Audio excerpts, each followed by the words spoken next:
thinking of going back to my parents' house to give birth. I've been staying there for a few months, I said to my mother-in-law. She's probably going to make sarcastic remarks about who will take care of the household chores. Thinking that way, my mother-in-law said something beyond my expectations. Oh, really? Then why don't you just stay at your parents' house forever? I don't want to see the face of a parasite. If you want, why don't you get a divorce? I widened my eyes in shock. And at the same time, I realized that she was completely misunderstanding me. If that's what she wants, then I don't have to hold back either. I couldn't help but laugh a little. My mother-in-law didn't seem to have any interest in me and didn't notice. She's so carefree, unaware that she is about to hit rock bottom in her life. My name is Christina, a 32-year-old housewife. I started dating my husband Aaron in college, and we got married after becoming working professionals. Aaron is very kind and always cares about others. He has saved me many times. But when I told him that again, he said with a bashful look, "It's because of you, Christina, that I became kind to others." Huh? Me? It was news to me that I had been the catalyst for Aaron's kindness. I had always thought that Aaron had a kind nature from the beginning. Actually, I used to be a troubled teenager until high school. Because of that, I didn't have any close friends. I wondered if I would always be alone even after entering university. When I first entered there, I got lost on campus. Remember? Ah, was it during the first orientation? Listening to his story, I remembered our first encounter. He seemed to struggle with reading maps, and I, as a fellow freshman, approached him and offered help. At that time, you said, "We have the same orientation, let's go together."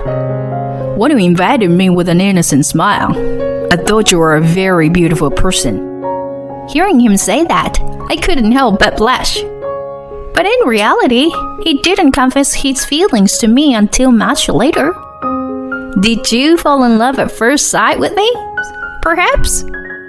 When I asked that, he laughed and shook his head. It's a little different from that. At that time, it was more admiration than love. I thought your soul was beautiful. I wanted to get to know you as a person. I wanted to be a kind person like you. I wanted to be someone who could reach out to anyone, just like you. So I worked hard to become that person, you know? From my perspective, I believe he has always been kind to people even back then. He didn't tell me much about his past back when we started dating, and I didn't really care about it because I was already in love with who he was. I even knew that he was the one for me from the early stage of our relationship. That's how sincere he was. And now, even though I heard that he had a troubled past, I wasn't surprised. Since I met his parents after getting married, I can imagine how they were. They were, if I may say, nothing like Aaron. That's because when I met his parents, they looked down on me. My parents have unbelievably bad personalities. Aaron had informed me about it beforehand, so I was already aware. They didn't even listen to me or Aaron and frowned blandly and said, "What a poor-looking girl. Aaron must have had bad taste in women. I hope you got a good education. How good were your grades?" I was surprised that my in-laws were not afraid to say such a thing when they first met me. My husband apologized to me the whole time, and I felt sorry for him. They treated my husband the same all his life. Whenever Aaron got a low score on a test since he was young, his parents would say things like, "Why is this child so stupid? Is he really our child?"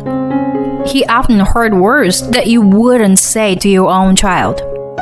It must have been tough not to be influenced by such a family environment. Aaron finally gained his freedom from his parents when he went to college and started living on his own. He made efforts to become a good person and developed his current calm personality. Now, we have met, married, and everyday life is filled with happiness. And to add to our happiness, we received even more joyful news. I became pregnant. I wonder if it's a girl or boy. While eagerly awaiting the birth of our child, we decided to love our child with all our hearts. Since Aaron's work hours overlap, I called my mother-in-law. "What is it?" As soon as I started speaking, my mother-in-law responded with a burdensome tone. "I'm pregnant." "Oh, a grandchild will be born? Is it a boy or girl?" "No, I don't know yet." "Girls are no good. They can't earn money. If you give birth, or make sure it's a boy, I absolutely won't accept anything else." "Oh, that's... As for the gender, it's something that we can't control." "It's the wife's job to figure that out. I can't stay silent while my precious eldest son is being exploited." I couldn't believe how she was arrogant and looked down on me. Even though they always targeted Aaron with sarcastic remarks, now they suddenly call him their precious eldest son. I restrained myself from responding and decided to calm my mind. "Well, this is just a notification. Excuse me for now." Saying that, I hung up the phone. When Aaron came back, I informed him about his mother's reaction. Upon hearing it, Aaron, of course, didn't agree with his mother's opinion and had a very displeased expression on his face. "Precious eldest son? Are you kidding me? My mother is always looking for someone to attack and persistently targets them with relentless attacks. That's why when the target is someone other than me, she suddenly starts calling me that. Anyway, you don't have to listen to her at all." I nodded in agreement. Since my mother-in-law never called us, I thought it was fine that way, but surprisingly, my mother-in-law showed up at our house a few months before the expected delivery date. Even though it's far from her house, she came to our house without any prior contact. She barged into our house and started telling me what to do. "If you can support parasites, then support me too." Am I the parasite she's referring to? As I was close to giving birth and my belly had grown big, I couldn't move much even if she commanded me. "But I'm sorry, but I want to rest, because my belly is already big." As soon as I said that, my mother-in-law suddenly got angry. "What are you even here for in this house? You're just a housewife, right? Then take care of me and Aaron. You useless person." Both Aaron and I were taken aback. "Cut it up, Mom. If you plan on biting Christina any further, I'll kick you out of this house right now." Being reprimanded by her own son, my mother-in-law quieted down for the time being. However, she still gave me sharp glances as usual. It seems that she had a fight with my father-in-law and left the house. My mom is relentless. If it continues like this, it will stress you out. Maybe it's better for us to escape from my mom. How about going back to your parents' house for the delivery? What Aaron said made the most sense. The most important thing for us right now is the baby in my belly. Yeah, I think that's the best option. After explaining the situation, my father agreed to come and pick me up. The next day, I approached my mother-in-law, who was lounging on a sofa. I've decided to go back to my parents' house to give birth. I'll be staying there for a few months. Thinking that she would say something unpleasant again, my mother-in-law smirked and spoke. Why don't you just stay at your parents' house forever? I don't want to see the face of a parasite. Maybe you should get a divorce then. Come to think of it, she has always called me a parasite. She probably thinks I've been relying solely on Aaron's income. Since I didn't want to have any involvement with my in-laws, we never discussed our income or financial matters. So my mother-in-law must have misunderstood the situation. Well, I should get going then. After that, I returned to my parents' house as planned. Aaron finished work on the weekend and joined us at night. It seems like your mother intends to rely on you completely, Aaron.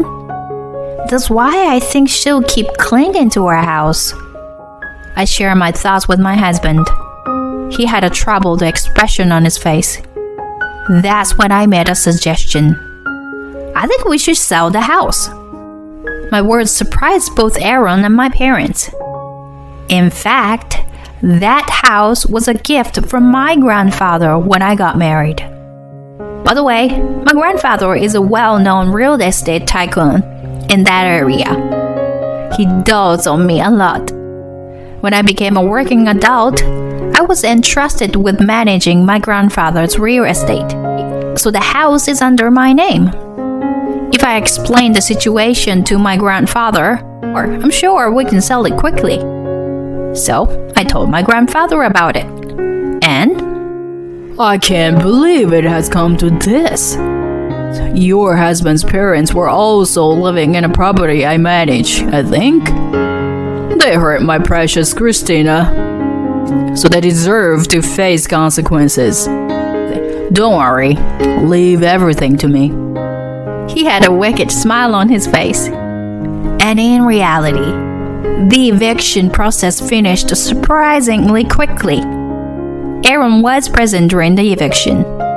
Your grandpa is amazing. He didn't just bring real estate people, but also strong masculine guys with them. Those guys swiftly moved all the belongings out. And your grandpa shut my mom up by saying, "Isn't my granddaughter indebted you?" And oh man, he was so cool. He excitedly shared the story with me. It seems like my mother-in-law hurriedly returned to her house. However, since my grandfather got involved in this incident, she called me. Hey, Christina, why do I have to be kicked out? Moreover, selling Aaron's house without permission is a crime. No, that house belongs to me. What are you talking about? That house was a wedding gift from my grandfather. So, you have no right to kick me out and continue living there. Taking this opportunity, I decided to tell her everything. Besides, I do have my own income. What? You've just been staying at home all this time. I have passive income, so I don't need to leave the house often. Passive income? I own some apartments and parking spaces, you know. I work more than someone who suddenly intrudes into other people's homes and treats a pregnant woman like a servant. Don't you think? You? That's not something you should say to your mother-in-law. Aaron wants to talk to you, so let me put you on speaker mode. I handed the phone to Aaron. Aaron, you should leave that arrogant and useless wife and come back home. My mother-in-law was panicking, and her voice sounded odd. Mom, I've made up my mind. Aaron? I'm cutting ties with you and Dad. Huh? What are you talking about? Aaron glanced at me briefly. This family with Christina is my true family. So I no longer consider you and Dad as my family. I don't want to have anything to do with you anymore. Hey, Ron, don't say such things. What will happen to us if you don't support us? You're still the same, Mom. You and Dad always lived your lives only for your own reasons. Even though I'm related to you, I didn't always feel like family. And I didn't want to feel like family. That's why I left home and really came back. So what? It doesn't matter now, does it? Doesn't matter now, huh? Mom, I even feel sorry for you now, you know. Maybe I should have done this a long time ago. Cut the crap, Aaron. If you're so energetic, you'll be fine. Anyway, I won't let you meet our baby no matter what. And we'll never see each other again. Goodbye, Mom. Say the same to Dad for me. Aaron, wait! Don't you dare! He hung up the phone, looking at my husband, who was in silence. My heart ached. He said earlier to me that he's gonna cut ties with them, but didn't want to hate them. I was proud of such a strong husband who never lost his dignity. Later, I found out the reason why my mother-in-law was pressuring Aaron to support them. It turns out my father-in-law lost his job. Because of that, my in-laws argued every day, ran out of money, and fell behind on rent. That's when my grandfather stepped in.